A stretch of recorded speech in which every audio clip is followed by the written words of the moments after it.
10-4 drivers, welcome to the Channel 19 Experience Trucker Podcast. This is where the real stories roll, straight from the blacktop.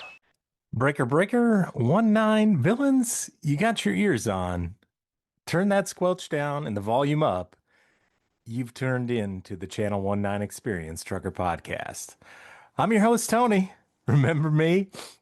And it is Sunday, November 23rd, just a few days here before Thanksgiving, and this is episode number 34.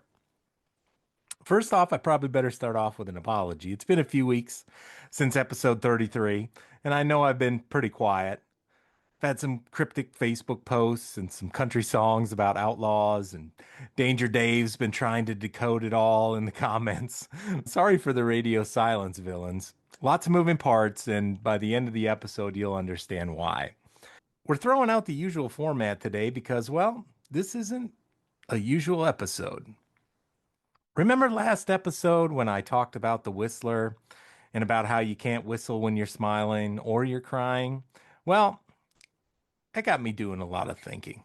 And sometimes you reach a point in various situations in your life where you feel like you need to do something different. Sometimes it's standing on a principle, or sometimes you just don't like where you happen to find yourself standing. So you do something about it. You change where you stand. And interestingly, I've got an interview coming up with Norris Beren, and he's been advising trucking CEOs for over 40 years and talking about second chances and redemption in the trucking industry. And it really kind of fits with where this episode goes. After my conversation with Norris that I'll play for you all, I'm coming back and I'll share my own story about what happens when you stop smiling at the corporate meetings, stop crying about the systems, and you start whistling to your own tune. So here's my conversation. And then when we get back, I'll tell you about what I've been building. We've got work to do. Paper breaker 19, can I get a radio check? Pretty quiet out here on Channel 19.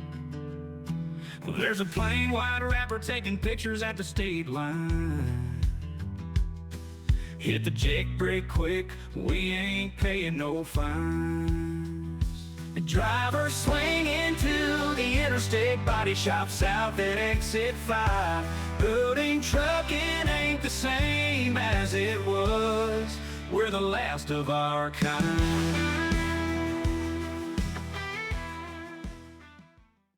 Today I'm joined by someone who's been behind the scenes of trucking leadership for a long time, Norris Beren. Norris has spent over 40 years consulting and advising CEOs and executive teams across the transportation industry. He's the founder of Risk Reward Consulting and co-founder of the Second Chance Initiative, a program that's changing how companies think about driver rehabilitation and risk management. Norris, let's start with you. Thanks for joining the show. You've been in a trucking advisory role and a part of this business for a long time. How did it all start for you? I actually, when I got out of college, I ended up in the insurance business, and one thing led to another, and I picked up insurance on my very first trucking company in 1971. And from there, it just ended up that I got in Chicago area. These were the days of unions and air freight, and independent contractors were becoming real popular. And one thing led to another, and I just kept doing it and became very familiar with a lot of the issues. And there was a point in time where I was doing things far beyond just selling insurance. I really made a study of it. I was involved in one of the very first drug testing consortiums back in 1990. So I started that program. I did a lot of safety work. I did a lot of insurance work, just all kinds of things. And I got to the point where I spent a lot of time teaching people and going around the country and talking to groups about various things that could help them cut costs, make money, hire better drivers, all those sorts of things. And over the years, it just got to the point where I focus on the CEOs of companies that are saying to themselves, I'm stuck, I need help. I don't want a consultant in the truest sense. I want somebody that can, work with me and not tell me what to do, but can help me work through problems as opposed to, just say, well, why don't you do this? Why don't you do that? That's just not my style. I try to think of myself as a strategic thinking partner. And here we are today, 2025, and maybe the end of a 3-year slump in the marketplace, perhaps. So we'll see. Anyhow, that's what I've been doing. Yeah, great.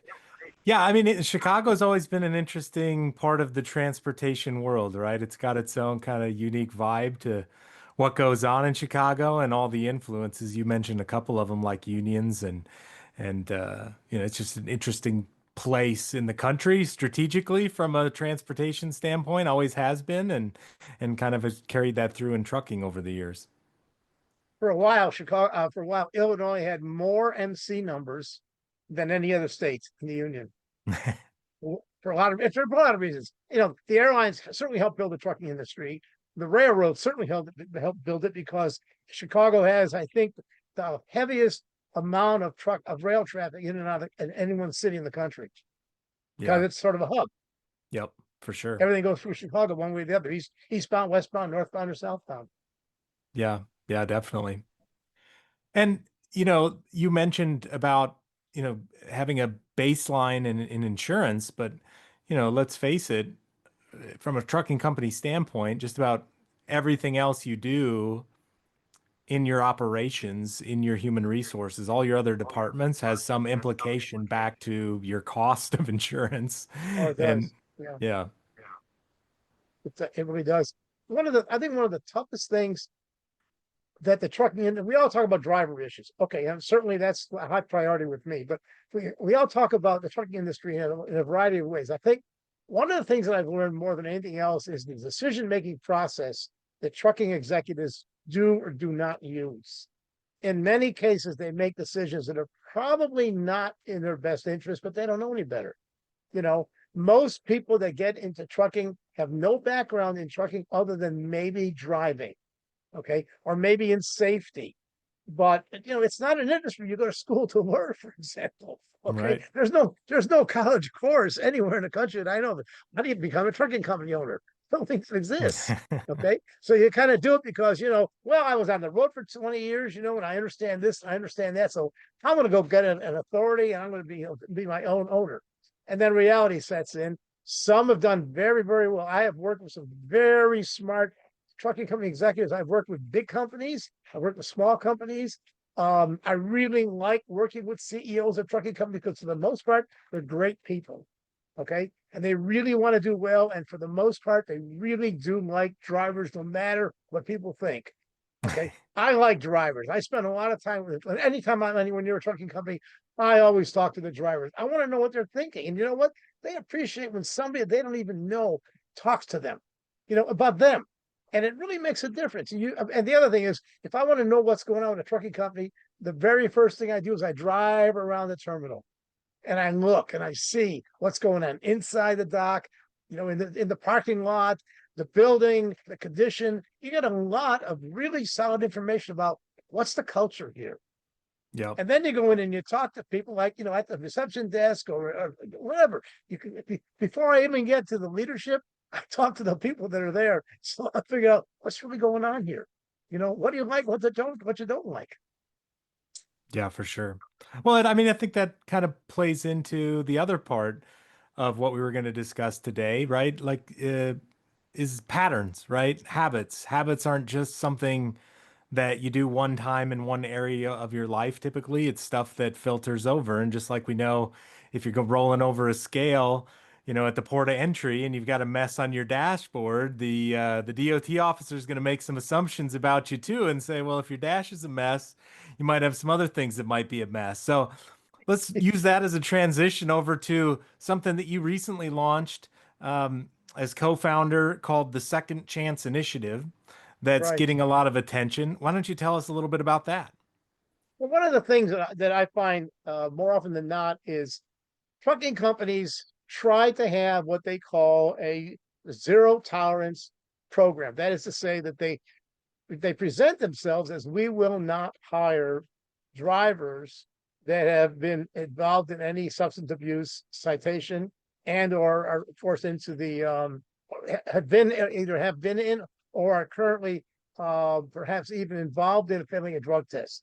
So the thing that concerns me a lot is trucking companies that have a zero tolerance policy. And number one, they're making a bad move. They think it's a great idea, but it's a terrible idea because many trucking company executives, safety people, somewhere along the line, they're going to hire a driver that had a drug test positive or that's coming out of a drug test program. The problem is that when you make an exception, you're telling the plaintiff's attorney you're running a bad company because you can't live with your own policies. Okay. So that's a big deal. So we thought that we're going to change the game and we're going to encourage people, which by the way is a big deal to insurance companies. They don't like the fact that we're promoting, and this is not something we're selling, we're just talking about it. We're promoting the idea, don't have a zero tolerance policy. You can operate on that basis, but then don't violate it. Don't find a driver you really like, and then you find out, oh, you were stopped for, or you failed a drug test and you went into the program, something like that. Because as soon as you violate your own policy, you're creating a major problem, especially in a court case. And one of the reasons why some of these nuclear claims are so big, because the trucking companies are so vulnerable in the way they're running the business, and the court and the plaintiff's attorneys are just saying, you're exposing the company, you're exposing yourself to people on the street, you're violating your own safety rules. It's a bad idea, so don't do it. So we decided, okay, let's talk about a different approach. For example, any driver that comes out of the SAP program, first of all, federal government says you got to go in, and when you get out, if you do what you're supposed to do, you are then able to be reintegrated into the driving force. You get your license back, fine. Right. But then companies won't hire you. Okay, so we created a program that changes the game. We're not trying to change the law. We're not trying to change the rules. We're trying to change the way companies operate. First off, if you find a driver you really would like to hire, we put them through what we call a behavioral assessment. Let's find out what the driver is really like. What are his traits? What is he thinking? What will he do right or wrong? We have a scoring system. If the driver scores high enough, that is to say, we believe, based upon the results that we've had in the past, if we believe he is proper and right and believes that he's made a mistake, or he only got caught once, but nonetheless, he thinks he's made a mistake. And if we like that driver based upon those results, we will then go ahead and go through a very exhaustive background check. And we have a number of steps that we use to make sure that before that driver is hired, it sounds like a good idea. What we have found is drivers that get an opportunity to get back into the truck, they appreciate that. They feel like somebody's giving them a second chance. Not a lot of them are willing to violate that again. We put them through the obvious.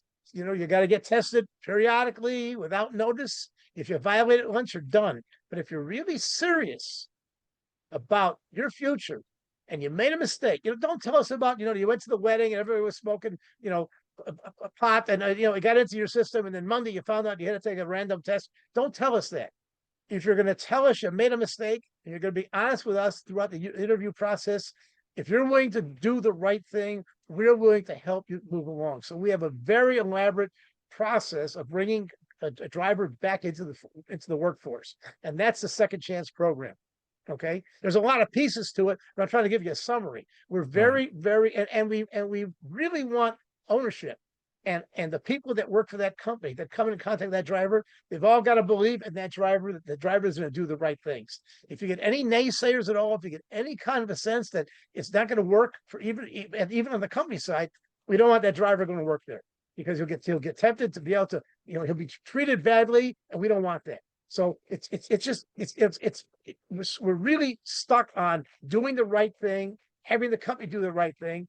Don't violate your policy. And if you do get into a situation where that driver does get into an accident, you've created a scenario where the court cannot necessarily find that you're negligent or that you've got negligent entrustment or negligent hiring and all that kind of stuff, which is the reason why they hang most of these cases. Okay, because the company screwed up. They did the wrong things. They talked one game and didn't do another. And we're saying to everybody, this is a program, follow the rules, stay with it, stay the course, and you will give your own attorney, when you go to court, all of the information that they need to be able to say to the court, hey, we have a strong program. We live by our program. We didn't do anything wrong. We were not negligent, and it will make a difference. So basically what we're trying to do is, we're trying to help trucking companies cut their turnover costs by finding good drivers, okay? And then we're trying to help them become what we call forensic. When you get into court, have a good, strong story to tell that will defeat the plaintiff's story. That's what this is all about. Yeah, and what kind of success have you had, or like what have been the results for the drivers in the program? I'm glad you asked that. Because we got a driver shortage, right? I mean, we have. Yeah. I mean, I don't know if we have a driver shortage. Let's say that we have Okay. a quality driver shortage, Yeah, and it's but not just because of lack of numbers. I mean, they're like the industry is at fault for creating a circumstance where yeah, quality drivers have left for other career opportunities and things like that. But I mean, what we know is that, high quality drivers are always in demand, right? yes, yes. I've never known any of the people in my circle, which includes hundreds of truck drivers, who are hardworking, great people, great truckers, and they find themselves unable to find work, right? But here's the key. When we talk about hiring quality drivers, how are we determining in the usual and customary recruiting process that a driver is a quality driver? Well, that's the $1 million question, right? And that's why look, if you want to go to a school at a college, you got to take a test so they can find out if you're good enough. Well, and we can both give examples where people don't go to work unless they are scrutinized very carefully. Yeah. We've created a scenario where we can tell you, Tony, this driver is a quality driver, and here's the reason why we say that, and here's what we have put him through already. So it does make a difference. Okay. Right. Back to your question, I'll give you one example. We have a company in Minnesota. We've hired 16 drivers in the last 6 months. We've lost 2. One was medical, okay, and one was personal. So and we did let one go because we felt at some point, while they scored well and they did everything right, there was an attitude issue we feel we didn't want to deal with anymore. Just an attitude. Okay. Give you an example. We had a drive with the driver. It was on the road and he had a trailer that had a problem. Okay. Rather than doing the right thing, he did the wrong thing. And we just felt like, you know what? We don't want you dealing with it. Okay. Park the truck, pay your way, get out of the truck and go home. We'll deal with it. So we've got actually out of 16, we've got 13 are still there over a 6-month period. So our turnover has been 25%. Okay. It's not a long time, but you know what? It is an indicator that ownership is doing the right thing. They hired them for the right reasons. They use the right background screening process. We feel very comfortable. Look, anytime you devote this kind of attention to any kind of a process, you're going to have good results, or you make the adjustments necessary to make good results. The problem with retention is, what do? They look at the application. Okay. They drug test. They look at the MBR. They look at the PSP. They look at all that. What does it tell you about the guy or the gal? What does it tell you? It doesn't. That's what we're trying to do, is trying to change the game. Yeah. Yeah. I mean, we all know, and this doesn't matter, right? I haven't hired truck drivers for myself in probably 15 years, but I've been in other leadership roles, hiring other people for different positions. And it's the most important decision you can make. It's the one that's going to cost you the most amount of money if you get wrong. Out of all the things that you decide on a daily basis as a leader in an organization, whether you're frontline manager or top line CEO, the people that you hire and how you select them is your biggest differentiator between making money or not as a business. Well, let me shift gears just a little bit for you, if I can. Yeah. One of the things when I work with trucking companies, one of the things that I look for is when a company says to me, look, we've got issues and we'd like you to come in and talk to us. Okay. One of the things that I look for is what I call threats to retention. what's going on in a company that most people don't recognize that's causing turnover. And when I go in, every person in that company at a high level that is in a driver facing position, I work with all of them. Give you an example. I was working at a company in Dallas with 160 drivers. When they brought me in to work on the fact that their retention was terrible and their recruiting issues were terrible, I got the 12 top people in the company. We created 65 different line items in for each of the 12 people to do differently in the way they're handling drivers, the way they're handling issues. By the time we got done, after 3 months, we had already started seeing a major change in our hiring. What we were doing is we were calling attention to things that weren't working. Give me a quick example. If you want to lose a driver, easy, make a mistake in his paycheck. Right. And then don't respond to him when the driver calls from the road and says, my wife just called and the check is wrong. Okay, we'll get into it. 2 days later, no response. 3 days later, no response. You call it back. The point is something as little as that. So now when you're going to start working on a trucking company's team, you include the payroll people. You include the HR people. You include everybody that is involved in a driver, and you start thinking about what are the threats to retention? What are we doing here that's making drivers unhappy? Because when they leave for more reasons than just pay. Okay. Yeah. So we're trying to tie in the two things of working with trucking companies and their team to reduce the turnover by avoiding a lot of the bad behavior by the staff. At the same time, we're trying to help them bring in a different quality driver. Oh yeah, I mean Mike Rietzema over at Superior Trucking Payroll, who comes on the show quite a bit. He and I talk about it a lot, right? Of just if you go in and ask a company, if you're the driver and you're looking at getting hired on by a company, and you go ask them, okay, well, tell me why the last 10 drivers left here, and if all their answers are the driver, the driver, the driver, the driver, and there's nothing kind of inward facing, it's a red flag, right? Like what I mean? Like you're only looking at it from the perspective of probably not what you could be doing better as a carrier, but just what, how do we deflect that to it's the driver's fault, not ours, and move on? One of the things that I enjoy using a lot is something I call the perception survey. It's a very brief survey, I don't know, 10 or 12 questions. And I ask companies to give out the perception surveys periodically to drivers. They're not anonymous, but they are asking basic questions to get the driver's attitude about the company. Questions like, do you think you will be working here a year from now?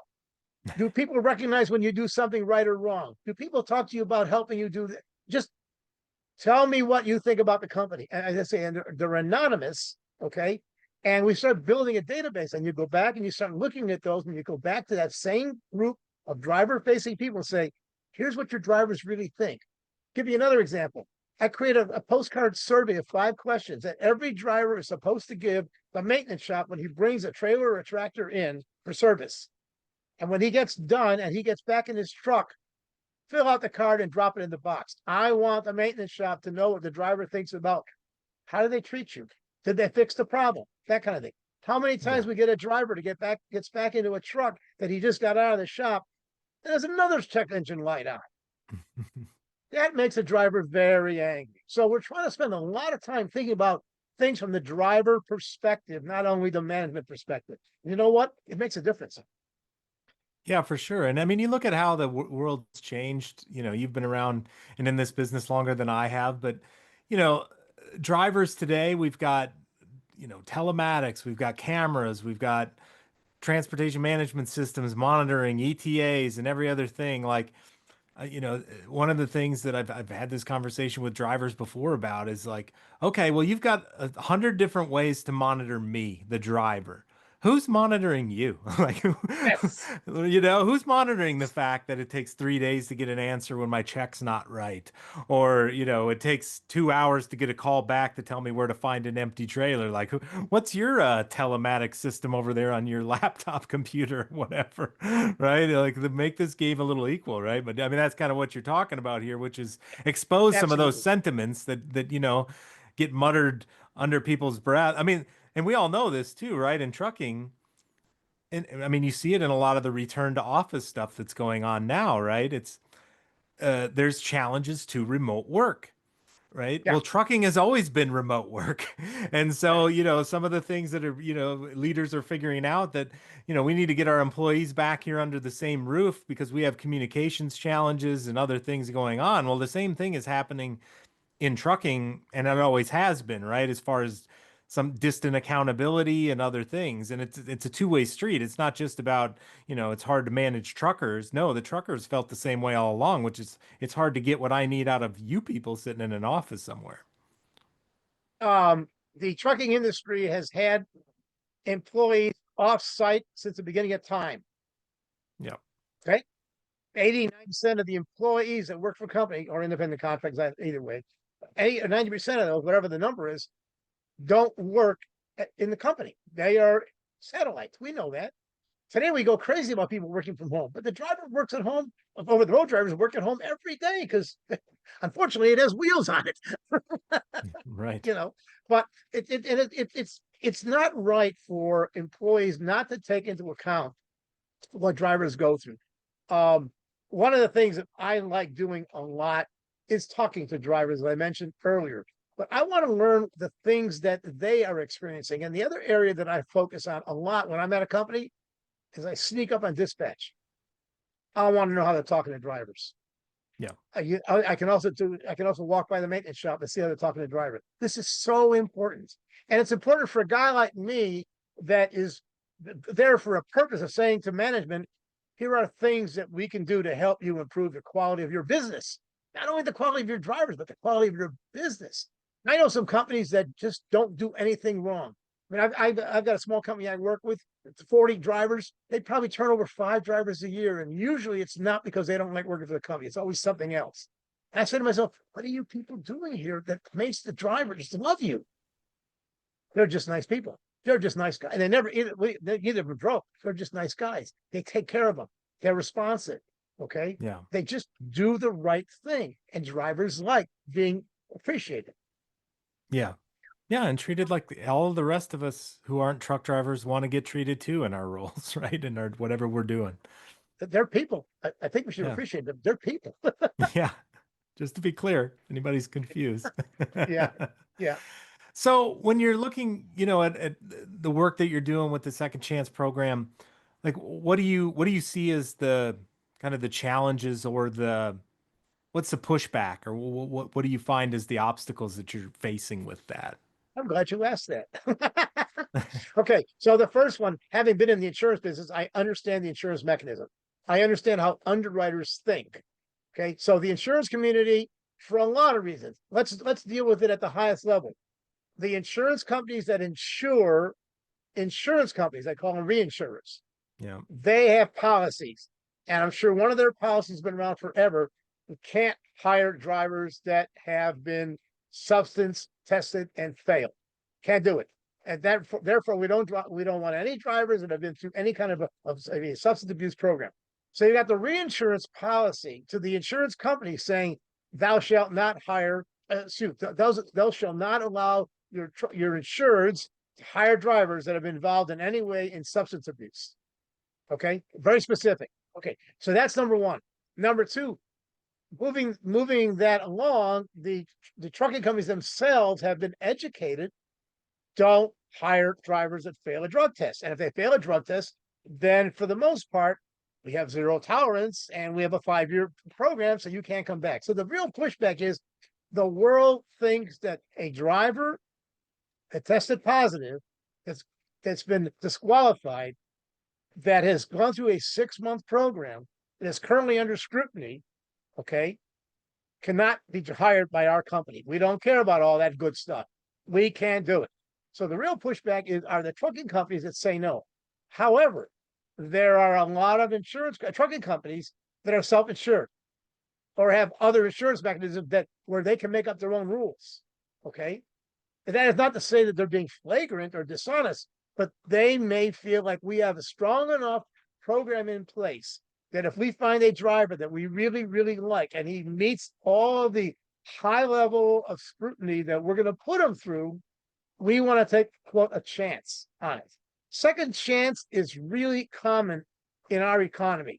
there are hundreds of different industries that allow for second chance, whether it be criminal or it be substance abuse or something else. There are some things that you cannot get a job afterwards. I don't even want to get into those, but there are some we both know about. Okay. Yeah. The key is insurance companies probably at this point say no. Although I did talk to an insurance guy the other day at lunch, and he said, you know what? Our policy is no, but if we are presented with a situation that we believe is strong enough and the company management is solid enough and has enough history with us, and they believe in somebody, we're willing to go ahead as long as they don't have a zero tolerance policy. Zero tolerance means you can't make exceptions. So don't have zero tolerance, which, by the way, is the standard. You got to have zero tolerance. You got to have zero tolerance. No, you don't want it. You may want to practice it, but don't put it in a policy, because as soon as you violate it, that jury is going to say you violated your own policy. You're not doing a good job. Pay us. Right. Okay. So that's really the pushback. It's the reinsurance companies, and you only hear this from a guy like me that's been in that industry. Everybody says the insurance company. That's not necessarily true. It's the people behind the insurance company. Okay. It's the people that they rely upon that says no. So then they say no because they can't violate that. Otherwise, they're going to get into trouble with their own reinsurance. They won't pay a claim, no responsible claim. Right. Okay. So that's where we're at in terms of what's the pushback. However, I think it's going to change. Why? Because something that we're doing is going to take time. Look, we're already getting CEOs to want to know more about what we're doing and are giving us a chance. And all we ask for to try it is give us an opportunity to have a trial program. If you get 500 drivers, just take 5 and see how it works. Yeah. I don't want to set the world on fire. Just take 5. Okay. If you got 50 drivers, take 2, take 3, but know that they had a problem. Know they were disqualified. Know that we put them through all of these checkpoints. Okay. Before we even say to them, okay, now go for your application. Now go for your interview with the trucking company and see whether or not they like all the things that have preceded. Yeah. Yeah. And you could see, a lot of people, yes, people make mistakes, in a variety of ways. Should it be, and especially for folks who, this was their primary career path. They wanted to be a truck driver and they made a poor choice. And that's really what your program is about, right? Like figuring out, is this like a habitual problem and you happen to get caught, or is this, an exception to your usual who you are and you deserve a second chance? And, I'm a Christian, I believe. I'm thankful for multiple chances. And just as a country, right? Like we need to allow people to move on in their lives and be productive and not just continue on with penalties for people who are truly humbled and ready to move on with their life in the most productive way possible. Like let's get folks back in the game. Second chances with drivers that have criminal records has been around for a long, long, long time. Now, obviously, there are some trucking companies that have certain customers that would not work with. Okay, but for the large extent, if you got look, I've said for a long time, when I was in the insurance industry and I was looking at a driving record of somebody, and I'll give it to an insurance company and say, "What do you think about this?" And they would say, "No."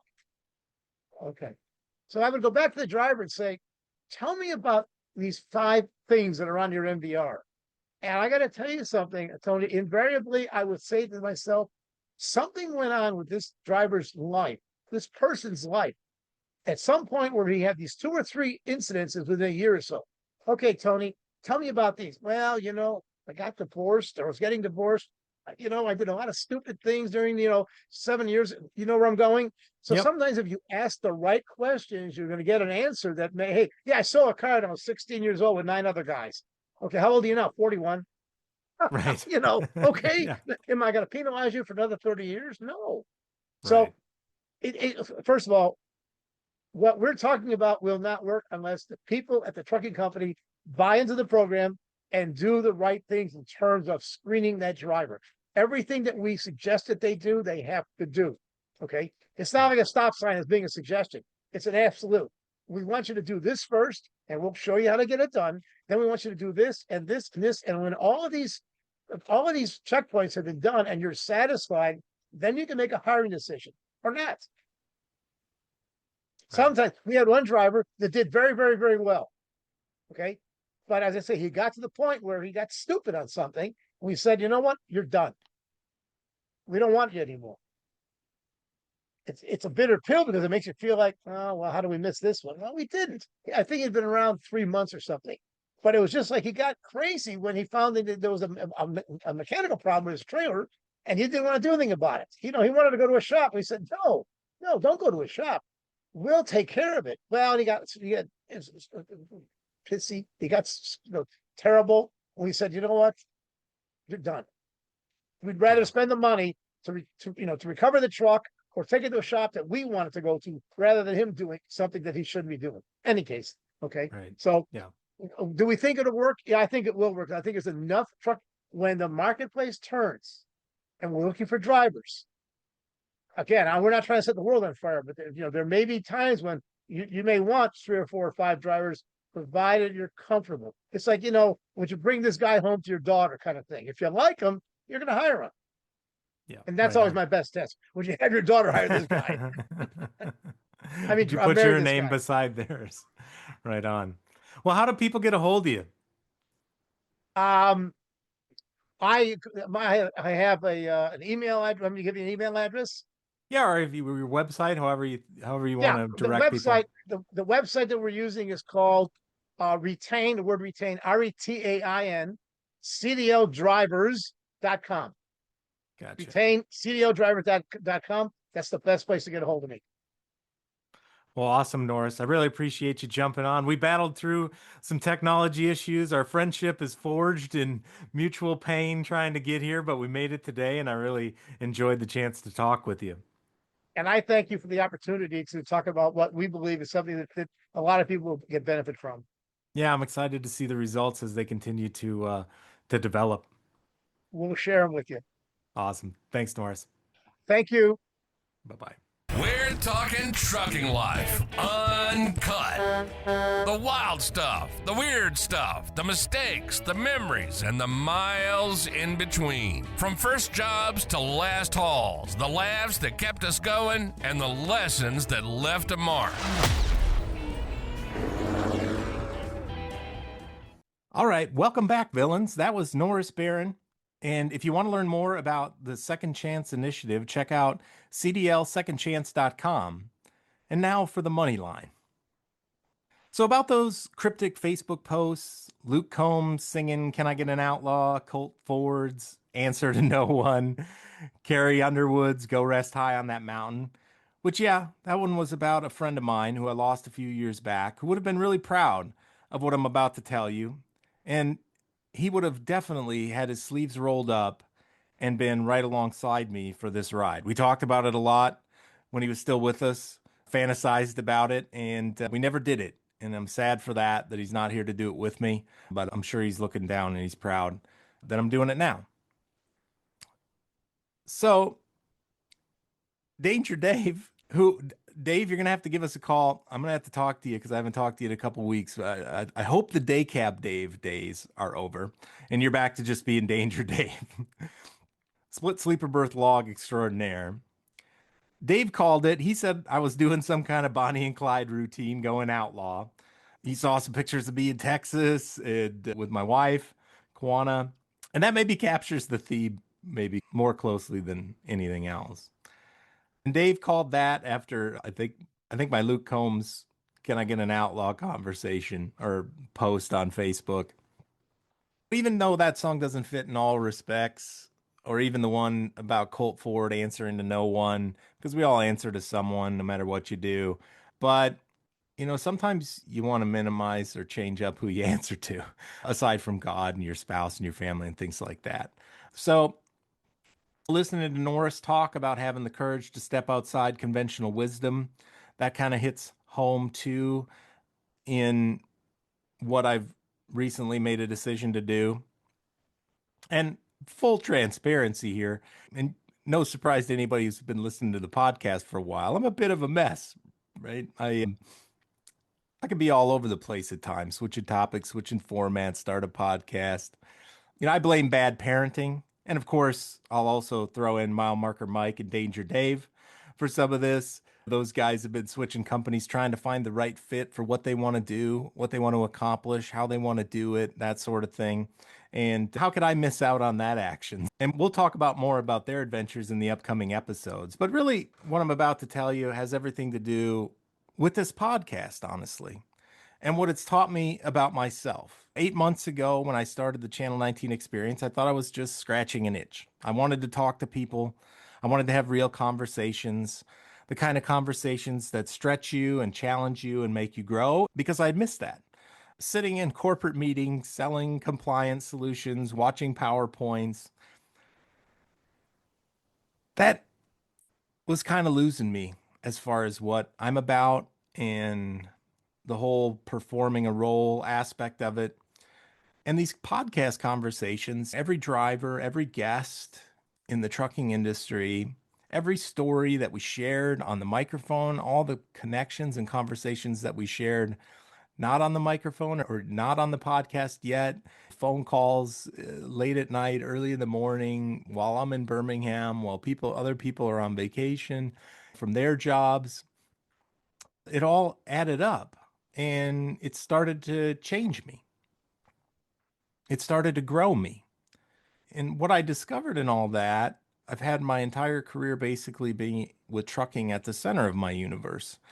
From being an owner operator and a small fleet owner to working in trucking companies and working for shippers and seeing all the different aspects, and then finally moving on to the technology side of it for the last 15 years. Trucking was my sun. It was the center of my universe. Everything orbited around that from a career perspective. But something shifted through these conversations and meeting all the people who have their own different blends of their worlds, meeting their career and their life and what they're doing and how they got there. And my universe started to change. And I realized that it would probably have been changing more in the background than I ever realized or understood. And basically, to put it like this, my sun was splitting into two suns. I've got dual suns now. The legacy sun that was and always will be trucking and transportation and logistics. But this technology sun wasn't just moonlighting activity, right? After 15 years in it, I always felt like I was trucking first and technology a distant eighth, or whatever the case might be. And I realized that actually that had been changing in me, that they were equally powerful forces in my life. So I quit my job at Platform Science. And that's been part of the radio silence, the cryptic posts, and me mentally and emotionally processing kind of a outlier. Well, some people who know me maybe wouldn't call it an outlier. It's definitely an outlier in the velocity at which I changed directions this time, which probably scares my wife most of all. But that's not the whole story, right? That was just a removal of one part of the equation, and the kind of the more important thing is what now, right? And no, don't anybody think crazy like me and my few hundred listeners and couple thousand followers. I'm not podcasting full time. I'm not going to start asking for donations or anything. What I did instead may be more crazy than that. But what I did is I started a technology company, and it's called Phoesis, Phoesis. I haven't run my own company or worked for myself in a long time.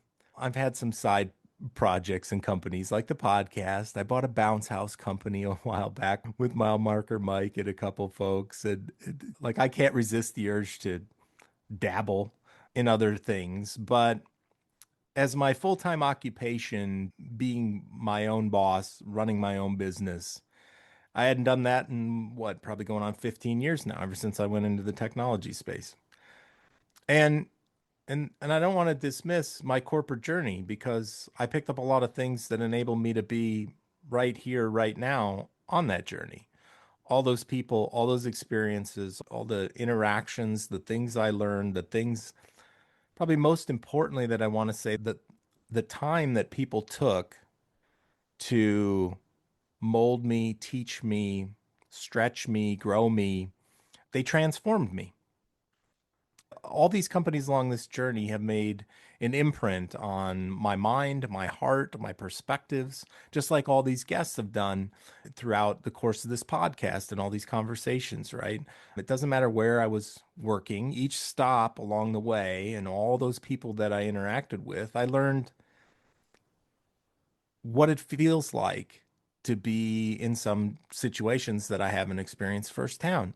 Some of them I have, right? Whether it's on the trucking side, the dispatching trucks, the shipper side, but also in technology of being the QA person and the designer and the project manager and the consultant and the leader of people in those groups. And all of that stuff taught me a lot of things, right? And also, I learned it's going to sound stupid, but I'll say it anyway. I learned that size matters. The different sizes of organizations from 250,000 employees at Cargill at the time to 10 or 15 or some of the smaller organizations, two that I've worked at, where you watch how the complexity and the various problems play out at different sizes of organizations and how that impacts what they need for tools, what would make their life better or their jobs easier, or all of the things flow more efficiently and conveniently through their business. So, uh, depending on what you're doing and how big you are trying to do it, your problems manifest themselves differently. And what all those experiences taught me was whether you're talking about trucking or technology or any business really, there's a couple key components that can sum up a lot of what's really going on. If you strip away all the different lingo and the words, there's really a couple things going on that's key: communication and logistics. And when you think about it, communication is logistics. So logistics is at the heart of almost everything we do. So I spent my early formative years learning logistics, and then I learned how other things relate to logistics. And by logistics, I mean the ability to move things, physical things, digital things, whatever, from where they are to where they need to be, and the ability to transmit things, communicate about what's going on. That's the game that's really going on in so many aspects of businesses that get called something else.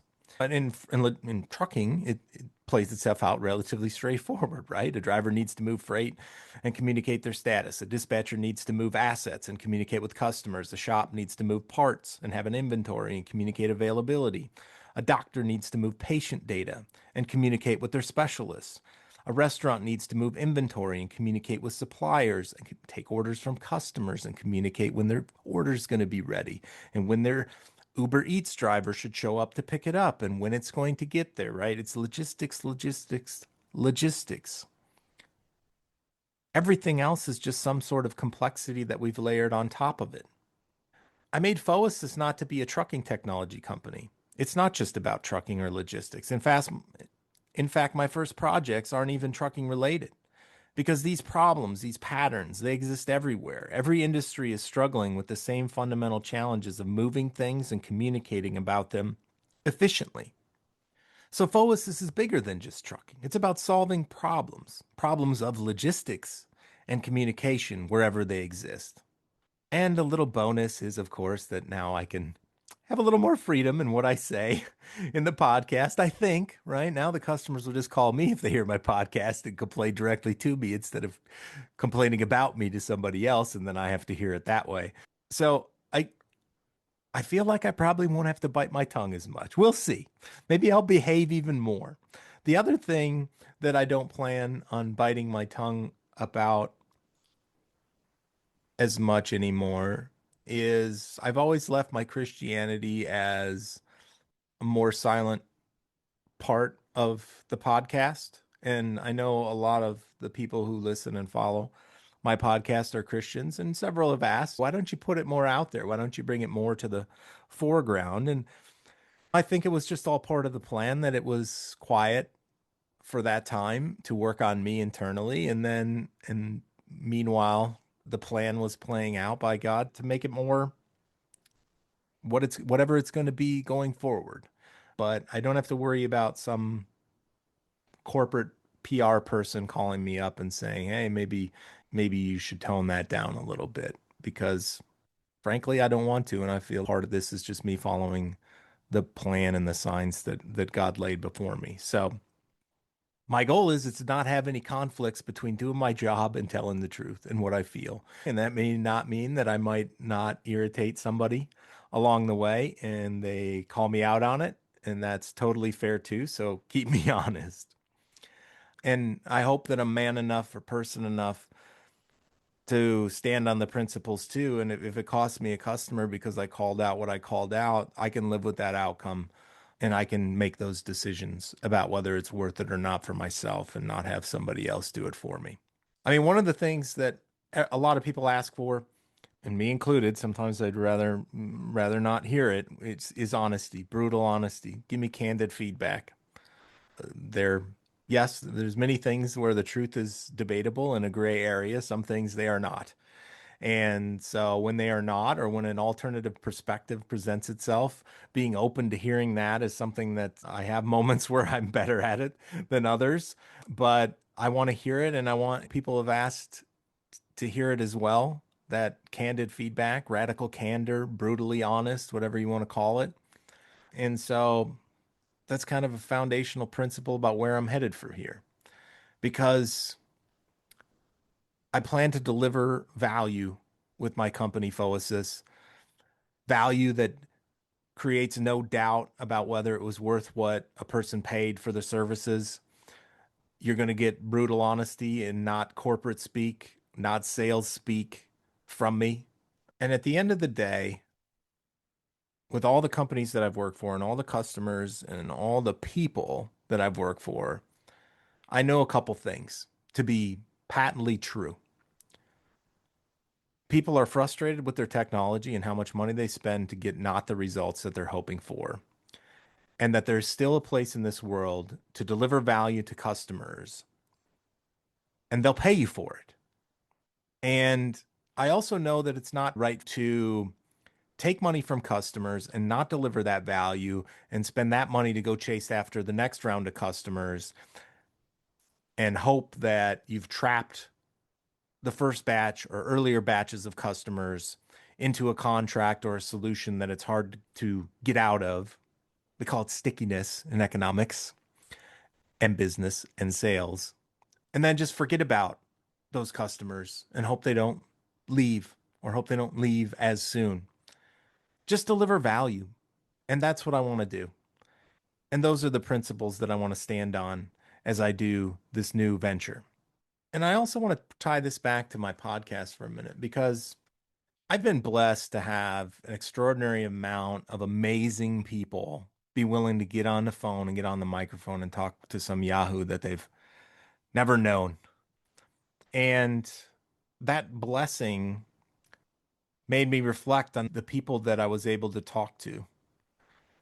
The Big Cals and the Cindy Bowens and the Chris Barbers and the list goes on and on. I can't even think of them all off the top of my head right now, but just Gary over in Florida, the caliber of people, Deb LeBrie, Mike Rietzema, Mike Barber, the caliber of people, choke it up a little bit, the caliber of people who have invested time and effort in me. It made me reflect on the common threads between those people, what attracted me to them, what made me look at a Facebook post or meet them at a conference and go, I really want to talk to you and I want to share that conversation with other people. And what I truly believe one of the common threads is that those people have been successful in their roles and responsibilities in their lives because they delivered value to others. They deliver what they promise. And I know that to be true in my career. The customers who have valued their experience with me, the employers who have valued their time that I was in their employ, it's because I delivered value and I cared about delivering value and I put that at the center. And I'm really thankful to have met those people and to have taken the time to think about that. And I'm thankful that there are all these people in the world who care about those things too. So those will be the principles that also help formulate who we are as a business. The other part of it is just wanting to be in the position where if I'm going to get called on the carpet and called out for not delivering on it, I want to have more control in the decision about why it happened. I think in trucking, we feel this a lot where, you show up at a dock and the guy or gal at the dock starts screaming at you and says, "You're 2 days late." And you go, "Look, pal, I just picked this load up yesterday. Like, I don't know what universe and what experience this load has been through before I picked it up, but I didn't have anything to do with that part.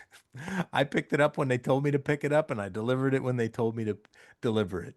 As far as that 2 days late nonsense, I have no idea. That's a conversation for some other people. And so I'm more than willing to put myself in the spot where I get to have the conversation about it being late, and I'll be the guy who shows up standing there saying, "I'm sorry," or "Here's what I'm going to do about it." So that's a lot. That's what I've been busy doing, working on my technology. So I've got something to sell, working on the projects that I've got lined up, and reaching out and talking and traveling to go see prospective customers. There's a lot of pain in the world when it comes to people's technology. That's taken my attention away and a lot of my hours of my day for the last couple weeks. So I apologize for the break. Even over the next few weeks, especially with the holidays coming up. Happy Thanksgiving, by the way. That's coming up in just a few days. And then we've got Christmas and New Year's around the corner. So I've got a lot of moving parts. I'll probably get out one more episode this year.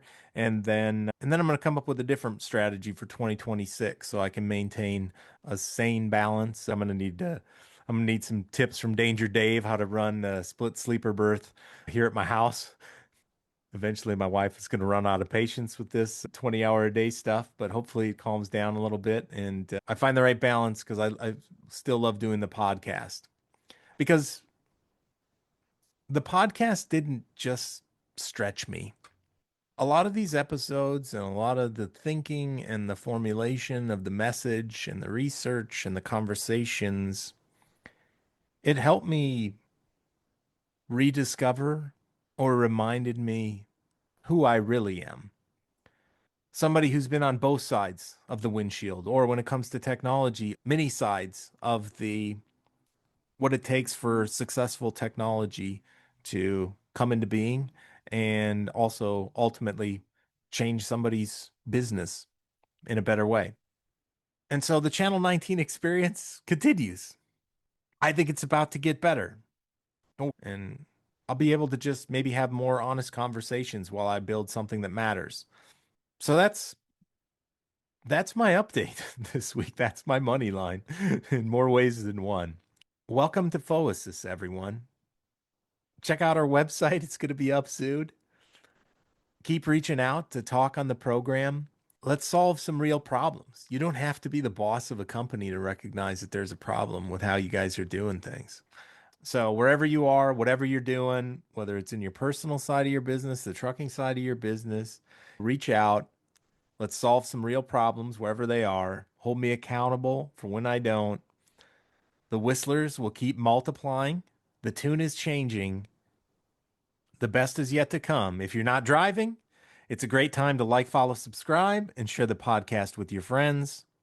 Episode 34 is in the books. Next episode, I'm not sure yet, but we'll have an episode here in December, probably a week or so before Christmas, to wrap up the year. Reach out, stay in contact.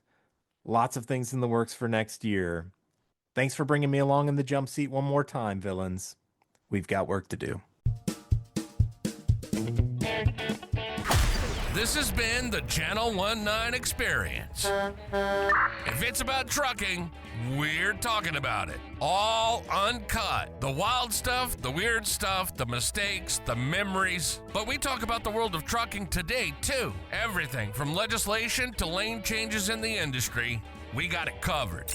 Thanks for listening to the show. If you enjoyed it, make sure to like, rate, and review.